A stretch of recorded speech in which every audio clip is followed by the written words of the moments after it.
Hi friends, இன்னைக்கு நம்ம பார்க்க போற டிஷ்ஷோட பேரு சென்னா மசாலா. இந்த சென்னா மசாலா நீங்க சப்பாத்திக்கு, பூரிக்கு, தோசைக்கு எல்லாத்துக்குமே சைடிஷா தொட்டு சாப்பிட்டீங்கன்னா சூப்பரா இருக்கும். இப்போ இதுக்கு தேவையான இன்கிரிடியன்ட்ஸ் என்னன்னு பார்க்கலாம். ஃபர்ஸ்ட் சென்னாவை ஒரு 6 hours ஊற வச்சு ஒரு 3-4 விசில் எடுத்து வச்சுக்கோங்க. அடுத்ததா வெங்காயம் ஒரு 3 சின்ன சைஸ் வெங்காயத்தை பொடி பொடியாக நறுக்கி வச்சுக்கோங்க. ஒரு 2 சில்லி, ஒரு 2 தக்காளியை மிக்சியில் அரைச்சி வச்சுக்கோங்க. இஞ்சி பூண்டு பேஸ்ட்டு, கொத்தமல்லி, அவ்வளோதான். இனி நம்ம இதை எப்படி செய்யறதுன்னு பார்க்கலாம். முதல்ல ஒரு கடாயை வச்சு சூடு பண்ணிக்கோங்க.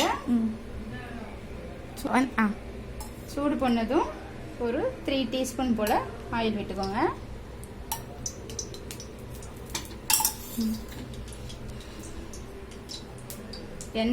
எண்ணெய் சூடாகட்டும். முதல்ல சோம்பு கொஞ்சம், 2 பட்டை, 2 அன்னாச்சி பூ, 2 லவங்கம், 2 ஏலக்காய் போட்டுருங்க.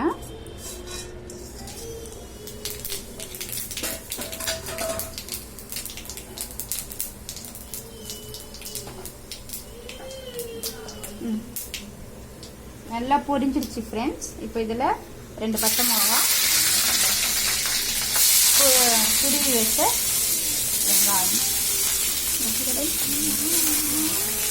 போட்டு நல்லா வதக்குங்க.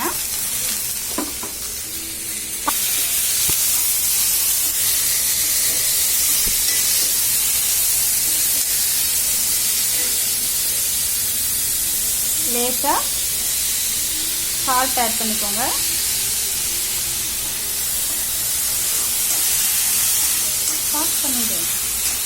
கோ நல்லா இப்போ வதங்கினதுக்கப்புறம் எடுத்து வச்ச இஞ்சி பூண்டு பேஸ்ட்டை சேர்த்துக்கோங்க.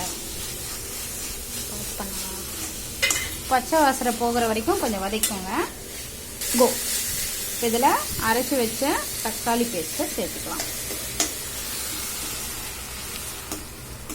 கோ இதில் கொஞ்சமாக மஞ்சள் தூள் ஆட் பண்ணிக்கலாம். நல்லா வதக்கி விடுங்க. கோ கொஞ்சமாக நம்ம கரம் மசாலா ஆட் பண்ணிக்கலாம். நல்லா வதக்குங்க. கோ இதில் கொஞ்சமாக சில்லி பவுடர் ஆட் பண்ணிக்கலாம்.